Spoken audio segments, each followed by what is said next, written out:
So we already know that people are posting their best stuff on social media, but we're still comparing it. It's just, it's a trap. It's really a trap. I don't understand. I don't understand why. Jesus, Lord, help us. So I've literally watched a series by Michael Todd about comparison, and I am shocked that for the past how many years of my life I've been comparing myself with others unknowingly. I'm comparing my business with others, comparing the way my children behave with others, just comparing everything. Why? It's really an eye-opening sermon, and I will probably link below to this video because I would just like every single person to watch it. I was speaking to one of my friends earlier this week, and I was saying to her, the sermon is so powerful that I wish I could literally get everybody in the world, sit down in a room and get them to watch it. It's so eye-opening that we live our lives every day, every single day, just comparing what we do, what we eat, how we speak, our accents. And this is for me, I'm talking to myself, how we come across, clothes we wear, the place we live, the environment we find ourselves, to others. And it's just so unhealthy because the Bible says it clearly that everybody is unique. Everyone is God's masterpiece, right? You were built, your skills, your passion, the things you like, the things you hate, the things that you're drawn to was put together, was fashioned together and designed together by God to make you who you are. So then why are we comparing ourselves, or why am I comparing myself to like other people? And what I'm thinking about, or what I'm realizing, is that it's nature, it's human nature to tend to see other people as doing better than yourself. Because personally, I put myself under pressure so much. Because I know that God has placed so many things inside of me, and especially when I had an idea, so maybe something like was given to me in a dream, or like I was just walking and this thought came to my head and I wrote it down, and maybe I didn't do anything about it, and then maybe a couple years down the line you see somebody doing it and you're thinking, oh my God, that was my idea, now I'm absolutely useless because I didn't do it, and then somebody's done it, and then you start comparing yourself to the person. And this is one of the things that we find we do all the time, which is a bit pointless, because it doesn't matter how many people are doing that thing that God has asked you to do, or in that place that you are because God has placed you there. There are specific people that God has sent you to reach, right? So if you just think, oh, somebody's doing that, so I can't do it, then there might be people who will be waiting forever because you simply putting yourself down. Anyway, I might be digressing right now, but yeah, it's just very, like, why do we do it? Why do we find ourselves in a place where other people are always better than us? Why? I think one of the reasons, and I think Pastor Mike Todd mentioned this, for me, is because we're not confident in what we've been called to do. Because like, if you know that you're a dancer like me and you've been called to reach a specific person, it won't matter what B is doing because they've got a different assignment. So I feel like, me personally, one of the reasons why I find myself comparing is that I'm not quite sure. I'm not confident in the calling. I'm not confident in what God has asked me to do. I don't know if I'm doing the right thing. I don't know if I'm doing that assignment right. And so what happens is, when you're not sure, you get sidetracked by what others are doing, or you might see, oh, that looks good, I'm gonna do it. That looks amazing, let me do it. And I think that is a killer, because then you find yourself, I find myself just yo-yoing from one side to another, doing that because that person's doing it, or let me do this because this person's doing it. And then you just you lose yourself in the process because you're just following everybody.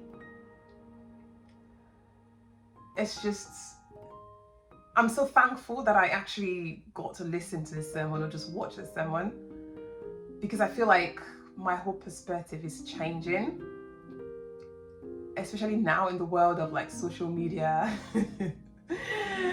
and just everywhere you look, there's gonna be somebody doing something better than you. Maybe not even better, maybe different than you, or there's always gonna be somebody doing something that you think is the best thing to do. How long are we gonna keep chasing other people's things, or trying to, or design what other people have, or thinking that what we're doing is wrong? Because that's gonna be the rest of your life. Because even if you think you've got the best thing, tomorrow you're gonna see somebody that has better than that. How long are we gonna keep doing that? Sometimes when you think about these things, you're wondering how has the things of the world, we've become so used to it that thinking about it, it doesn't make sense for you to compare yourself to others. It doesn't make sense, because everybody's different. Everybody has different roles, different assignments. Everybody has a lane. And the reason you're different is because God has made you like that for a reason, right? So it doesn't make sense to compare, but the things, we get so clouded in the things of the world, and we just forget the basics. We forget why we're called. We forget what God has placed in us, I guess. We forget how unique you are. You forget.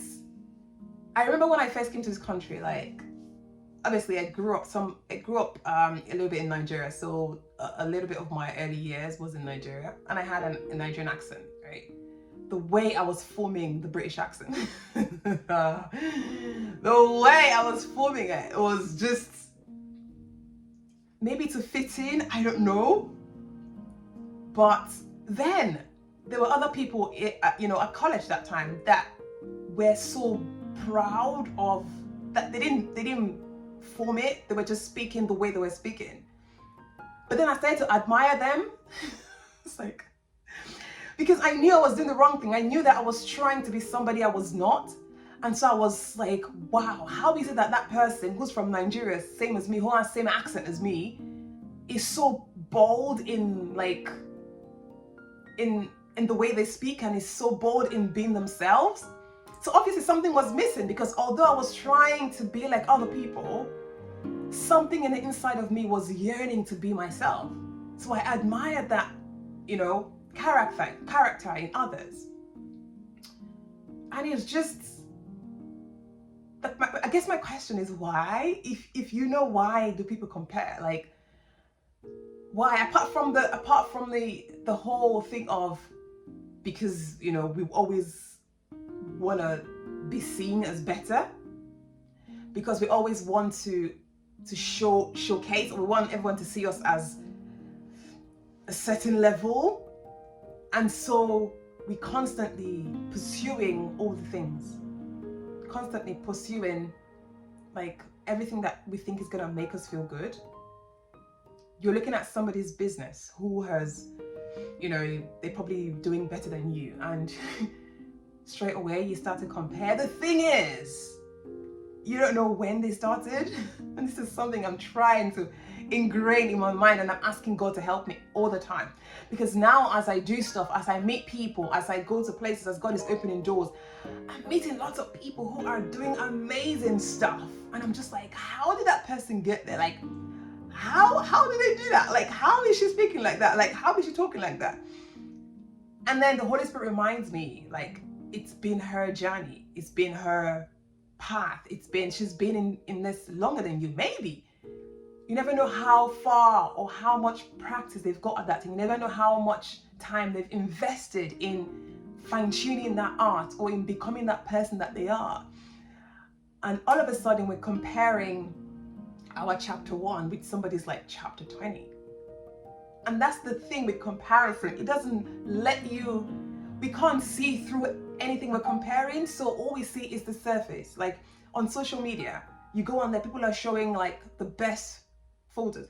How many times have you taken a photo that is crap and posted it on for social media? Nobody does that.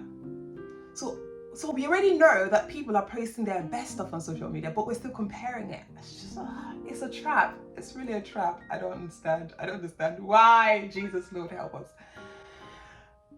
Yeah, it's been food for thought for me this whole week with Pastor Mike Todd's series, Cuffed to Comfort. That was deep. Cuffed to Convenience and Cuffed to Comparison. For me, comparison was just, it really hit me hard. And for some reason, I know things are going to change. I've been on this journey with God, just trying to understand what He's doing in my life and what He's like, where He's taken me to. Oh, and a point that He raised, I thought I'll share was the fact that, like, the best way to curb comparison is to constantly celebrate people, which I look back at my life and I was like, rah, I don't actually do that. There's some people I've met, like if somebody like has a baby or gets married, they're so joyful. I'm thinking, why is this person so joyful? Why are you so joyful? It doesn't, like, it wasn't you that had the baby. I'm not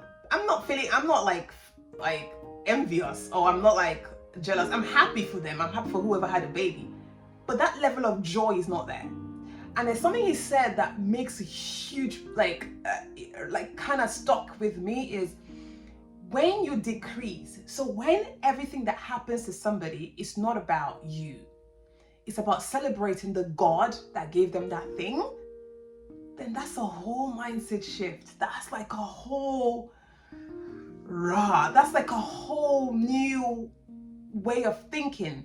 That if Mr. A got a new house, it's not the fact that they got the house, it's the fact that God gave them the house. And so you're celebrating the God that gave them the house. I was like, that is deep. That is deep. So he was saying constant celebration. And I think this is one thing I'm definitely going to take with me. And an example he used was, for example, is something on social media, somebody like buys a new house. We just literally like the post and move on. But you have to now be intentional and actually going to send another text, personally say, amazing, congratulations. I saw that you bought a new house. Like, just celebrate that person, like constant celebration. You do that until the point where it becomes natural to you. And I think that's one thing I'm definitely going to do. The second thing he said was being confident in your calling, knowing your lane. Like, if God has asked you to do something and you know that God has asked you to, just keep doing it. Just keep doing it. People that we see all the time on the internet, like with 10,000 followers, with by the way, I'm gonna talk about this whole followers and social media stuff, because I saw something the other day and I was like, this is deep. I need to share it with you guys. But anyway, people that you see with like 10,000 followers and like however many, like, celebrities and all things you think they're achieving, they all started from somewhere. There was a point in their life that they had zero, right? But you went there, we didn't see it.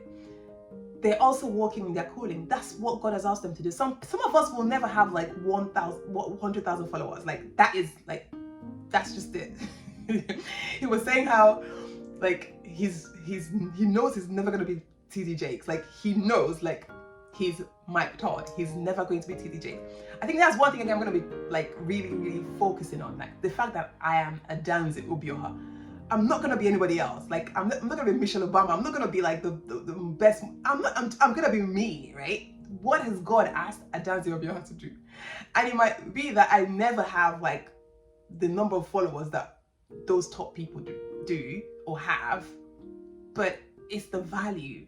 It's the value. He mentioned something about stop measuring volume, measure value. Even if it's like 5 people that you make an impact on, or you touch their lives, and then you never know what that person's gonna go on and do in future. So it's not about like wanting to be that person who is doing that and is gaining that exposure or growing their business in that way, or having kids that are doing all the activities and all of that stuff, right? It's not that. It's down to what has God asked you to do? Are you doing it? If you can say yes, then carry on. It's you watching. What has God asked you to do it? Are you doing it? And that's the important thing. Yeah, I'm so excited about what God is going to do in my life following this like series of comparison. And I will be intentionally, constantly celebrating people right now. Like I need to get that joy in me. I need not that it's not there, but I need to get it more so that I can go past this whole comparison thing, because it's quite pointless, to be fair. We don't need it. It's from the devil. It makes us not be who God has called us to be. It makes us like devalue ourselves. It makes us forget about what God is doing in our lives, because we're constantly looking for the next best thing. We're constantly thinking, oh, right, okay, I prayed for a flat. God gave me a flat, but oh, that person has a house. Now I want a house. It's like, have you even thanked God for the flat that you got? Oh, comparison is a killer. We're not doing it anymore. From this day, the 26th of May, 2022, I'm not doing it. I am not doing it. God is helping me break through this comparison nonsense, because it's not serving me. It's not serving you. It's not glorifying God.